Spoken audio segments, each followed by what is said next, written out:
Students, आज हम लोग पढ़ेंगे इक्विलिब्रियम चैप्टर को।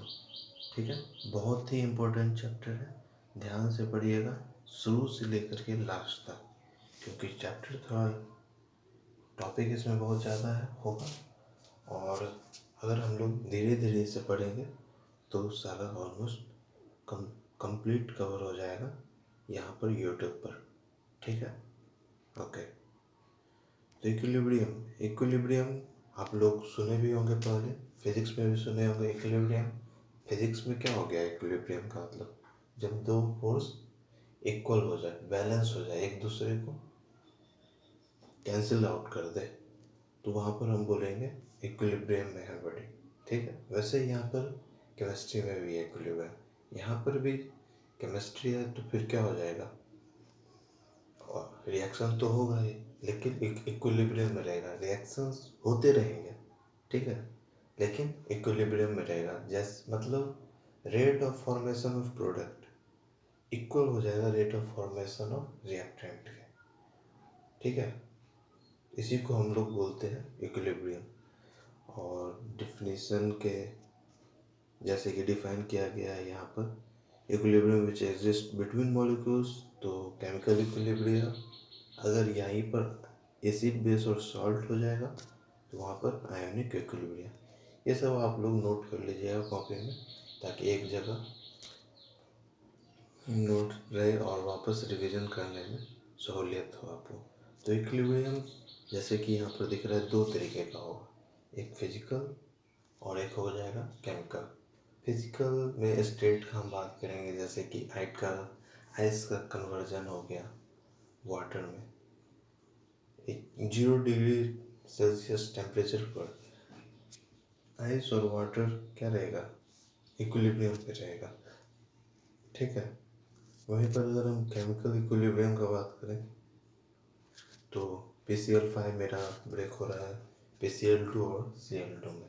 तो यहाँ पर अगर हम लोग ध्यान दें तो PCl5 क्या है, मॉलिक्यूल है, और PCl3 भी मॉलिक्यूल, Cl2 भी मॉलिक्यूल। तो ये जो एग्जांपल है मेरा, ये है मेरा मॉलिक्यूलर एग्जाम्पल इक्विलिब्रियम का। ठीक है,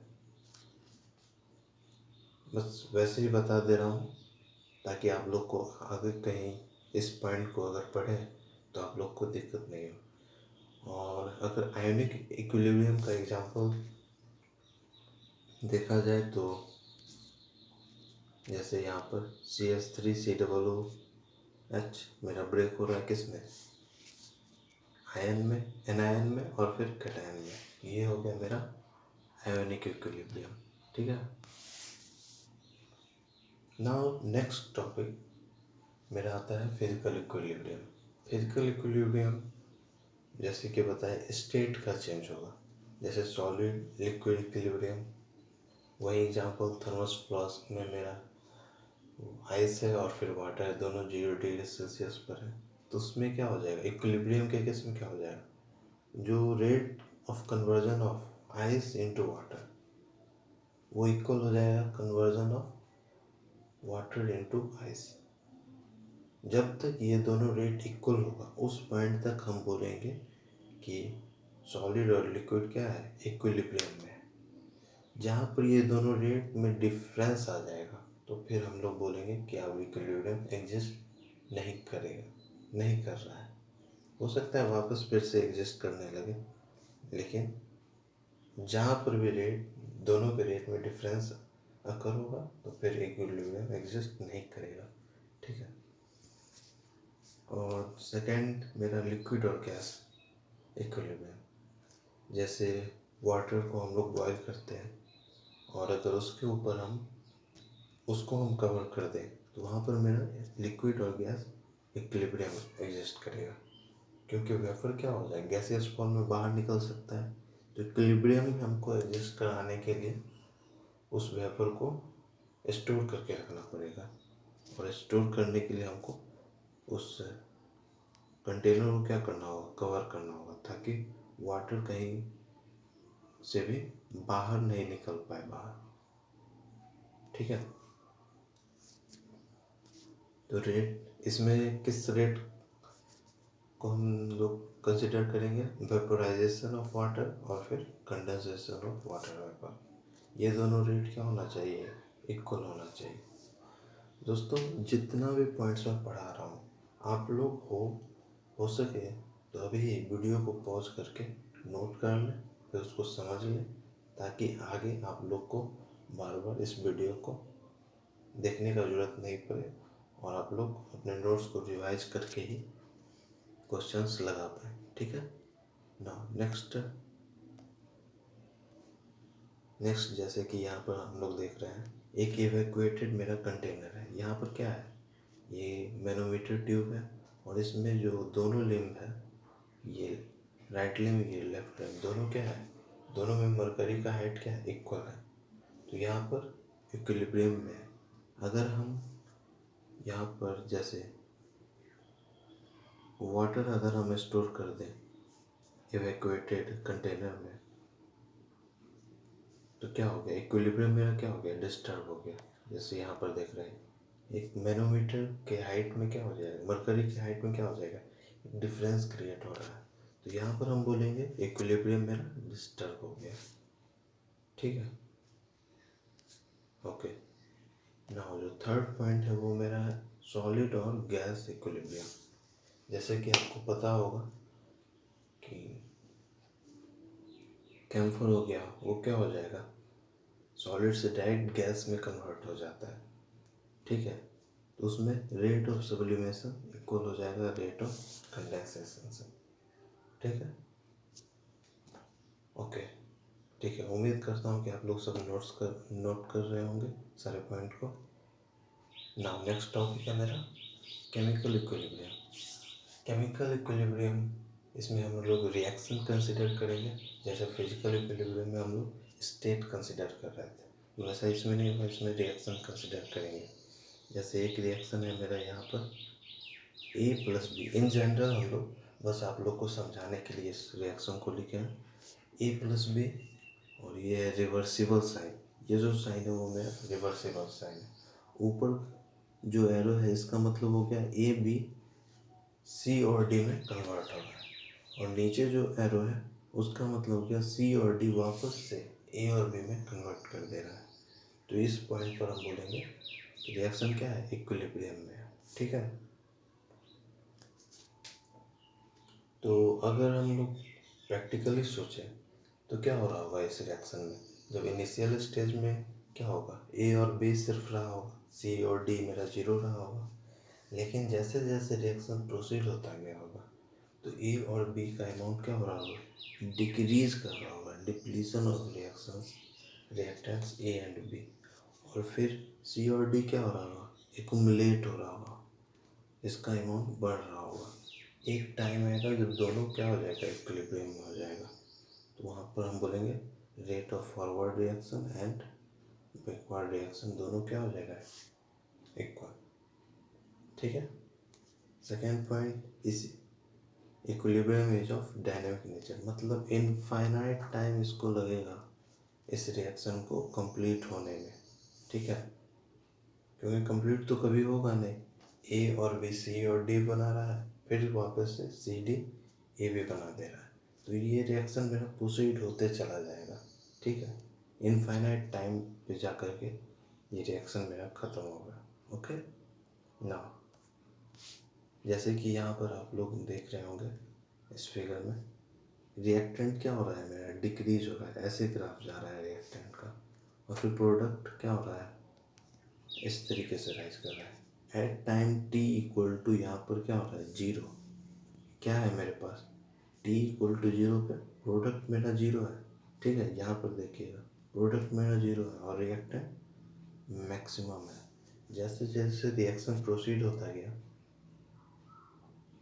रिएक्टेंट क्या हो जा रहा है, कमते जा रहा है, और एक इक्विलिब्रियम स्टेट ऑफ इक्विलिब्रियम यहाँ पर अचीव हुआ। उस पॉइंट के बाद क्या हो गया, रिएक्टेंट और प्रोडक्ट दोनों क्या हो रहा है, सेम रेट से मेरा बढ़ते चला है, सेम रेट से फॉर्म हो रहा है। ठीक है, ओके। इस डायग्राम को आप लोग ड्रॉ कर लीजिएगा कॉपी में। ओके, नाउ नेक्स्ट, इस टॉपिक से आपको कंसेप्चुअल क्वेश्चंस बनते ही हैं। मेंस एडवांस तक में भी, और मेडिकल के जितने भी आज सारे स्टूडेंट्स हैं उन लोग को भी मैं बोल रहा हूँ, इससे क्वेश्चंस बनते हैं। इसलिए आप इस पांचों 4 पॉइंट यहाँ पर है और 1 पॉइंट यहाँ पर भी, इस पांचों पॉइंट को आप लोग नोट कर लीजिएगा, क्योंकि केमिकल इक्विलिब्रियम में आपको न्यूमेरिकल थोड़े ज़्यादा मिलेंगे और कंसेप्ट के बहुत कम मिलेंगे, इसलिए इस सबको नोट करते जाइएगा। ओके, फर्स्ट पॉइंट में क्या हो जाएगा, एट इक्विलिब्रियम। ध्यान दीजिएगा इस पॉइंट को, एट इक्विलिब्रियम हम सिर्फ कंसिडर कर रहे हैं, ठीक है। इसमें जैसे बता ही दिए, फॉरवर्ड और backward reaction proceed at same rate. Second, जो भी प्रेशर, डेंसिटी और कंसंट्रेशन होगा, ये हमेशा ऑफ द सिस्टम क्या होगा, कांस्टेंट होगा, रिमेन अनचेंज्ड आफ्टर, ठीक है। अगर हम इसको चेंज करने का भी कोशिश करें तो वापस से फिर ये क्या हो जाएगा,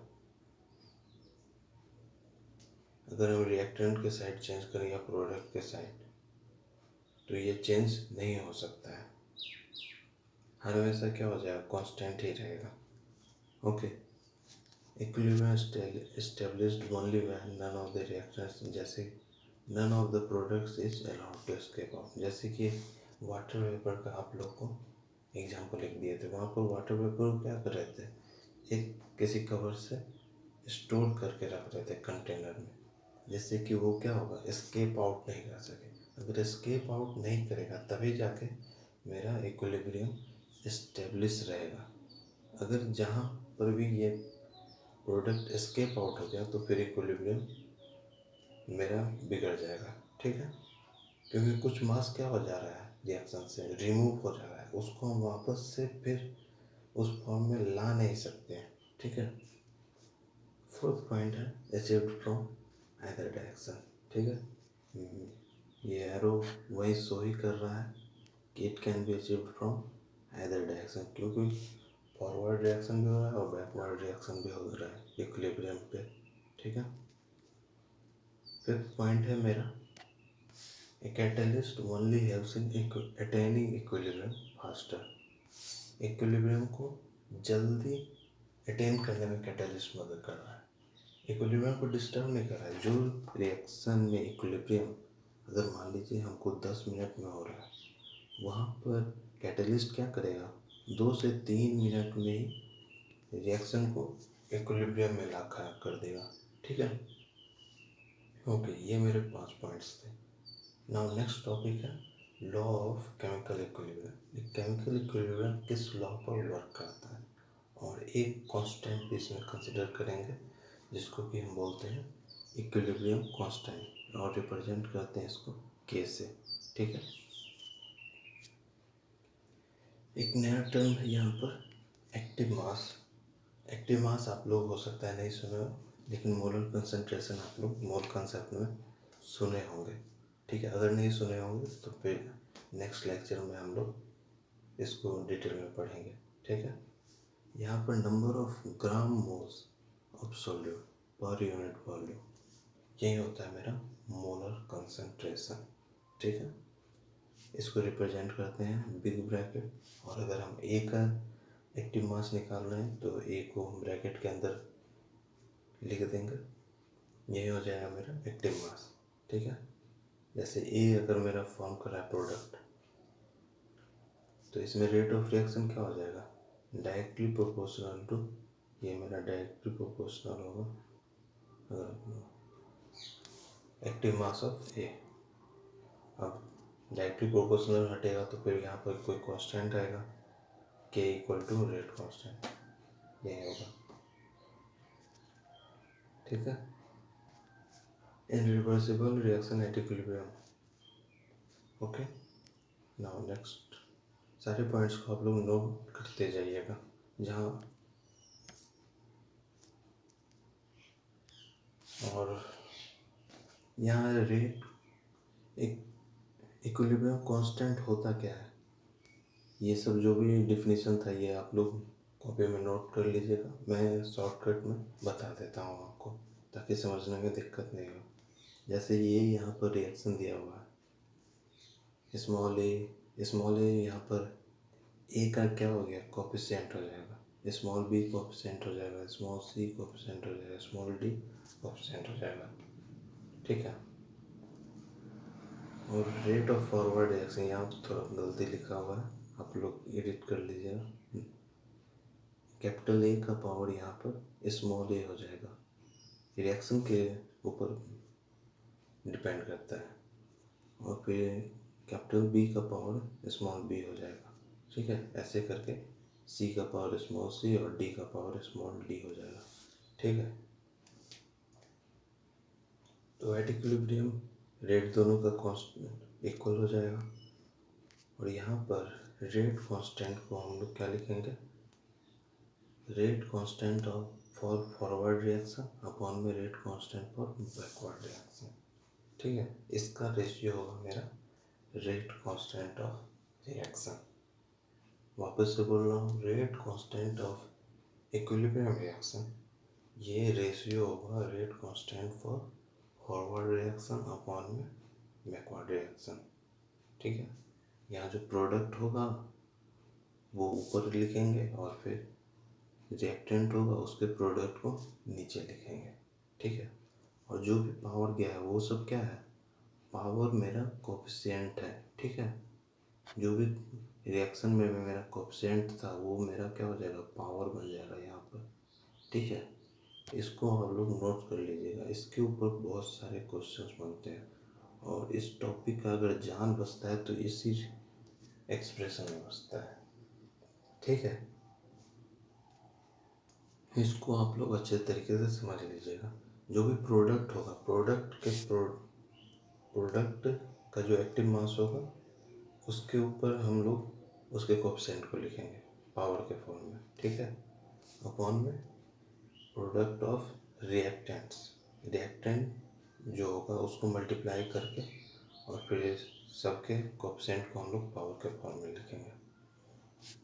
ठीक है, जैसे कि एग्जांपल, एक छोटा सा एग्जांपल है, ये रिएक्शन आपको दिया हुआ है और यहाँ पर आपको बोल रहा है इक्विलिब्रियम कांस्टेंट लिखने के लिए, क्या हो जाएगा, जैसे प्रोडक्ट यहाँ पर क्या है, NO हो गया, H2O हो गया, ये प्रोडक्ट है तो NO का कोएफिशिएंट क्या हो जाएगा 4, 4 को हम लोग पावर में लिख दिए, H2O को पावर में लिख दिए, H2O का पावर 6 हो जाएगा। अपॉन में रिएक्टेंट यहाँ पर NH3 और O2 है तो इसको नीचे लिखेंगे डिनोमिनेटर में, और फिर पावर क्या हो जाएगा NH3 का 4 हो जाएगा क्योंकि कोएफिशिएंट है, O2 का पावर क्या हो जाएगा 5। ठीक, ओके, नोट कर लीजिए। नेक्स्ट रिएक्शन है यहाँ पर N2 + 3H2 बना रहा है 2NH3 और इसमें सबका मोलर कंसंट्रेशन आपको दिया हुआ है।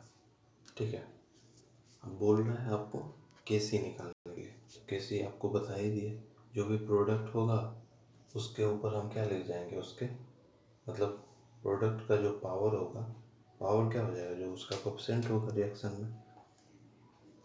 तो वापस से इस रिएक्शन को देख लीजिए, कोएफिशिएंट क्या है 2, तो यहाँ पर 2 पावर हो जाएगा N2 अपॉन में N2 इंटू H2 और इसका पावर क्या हो जाएगा 3। ठीक, तो यहाँ पर वैल्यू मेरा आ गया 3.55, आप लोग कैलकुलेट कर लीजिए। ठीक है, ये बस समझाने के लिए आपको 2 एग्जांपल मैंने दिया था। ओके, अब इक्विलिब्रियम कांस्टेंट का कैरेक्टरिस्टिक हम लोग पढ़ेंगे, इससे भी कुछ कंसेप्चुअल क्वेश्चंस बनते हैं। ठीक है, पहला है equilibrium constant does not depend upon initial concentration. Initial concentration के ऊपर इक्विलिब्रियम कांस्टेंट डिपेंड नहीं करता। जाहिर सा बात है, पहले भी हम लोग आज के लेक्चर में देख ही लिए हैं कि इक्विलिब्रियम क्यों अटेन होता है, जब प्रोडक्ट भी कुछ फॉर्म हो जाता हो और फिर रिएक्टेंट भी जब फॉर्म हो जाता है।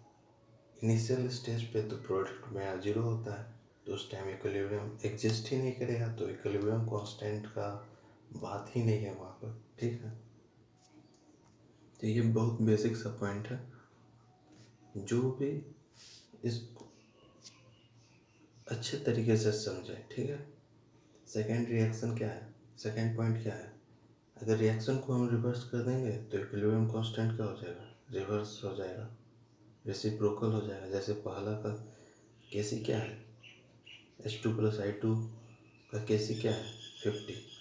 अगर हम 2HI को रिएक्टेंट बना देंगे और H2 और I2 को प्रोडक्ट में अगर हम लिखेंगे तो यहाँ पर केसी क्या हो जाएगा 1/50, मतलब रेसिप्रोकल हो जाएगा पहले के। ठीक है, ओके। थर्ड पॉइंट क्या है, अगर रिएक्शन को हम किसी फैक्टर से भी मल्टीप्लाई कर देंगे तो केसी में क्या चेंज आएगा, तो उस टाइम केसी मेरा हो जाएगा केसी जो ओरिजिनल होगा। जैसे यहाँ पर देख रहे हैं केसी है, अगर हम 2 से यहाँ पर ये जैसे देख रहे हैं मल्टीप्लाई कर दिए तो फिर अब केसी क्या हो जाएगा, केसी स्क्वायर हो जाएगा। जितने से भी मल्टीप्लाई करेंगे वो सब क्या हो जाएगा, पावर में चला जाएगा। ठीक है, ओके। फोर्थ पॉइंट जो सबसे इम्पोर्टेंट पॉइंट है, बहुत सारे बच्चे क्वेश्चंस बनाने के वक्त गलती कर देते हैं, उन लोग के लिए मैं बता रहा हूँ। अच्छे से सारे पॉइंट्स को आप लोग पढ़ेंगे तभी जाके क्वेश्चन सॉल्व हो जाएंगे। क्वेश्चन बहुत इजी आते हैं इक्विलिब्रियम के, और बस पॉइंट्स को आप लोग पढ़ते जाइए, अच्छे खासे क्वेश्चंस को लगाते जाइए, क्वेश्चन सारे बनेंगे। और कुछ भी प्रॉब्लम हो मेरे लेक्चर्स को देखते रहिए और फिर कमेंट भी करते रहिए कोई भी दिक्कत हो। ओके, फोर्थ पॉइंट क्या है, प्योर सॉलिड और and equilibrium not considered for calculation of equilibrium constant. ठीक है, इक्विलिब्रियम कांस्टेंट केसी में हम लोग जो भी रिएक्शन में अगर हमें प्योर सॉलिड और लिक्विड दिया होगा तो उसको हम लोग कंसिडर नहीं करेंगे। कब, जब वन ऑफ रिएक्टेंट और प्रोडक्ट मेरा गैसियस स्टेट में हो। ठीक है, अगर सारा लिक्विड में होगा तो फिर हम लोग कंसिडर करेंगे लिक्विड को। ठीक है, और प्योर सॉलिड को हम लोग कंसिडर नहीं करेंगे।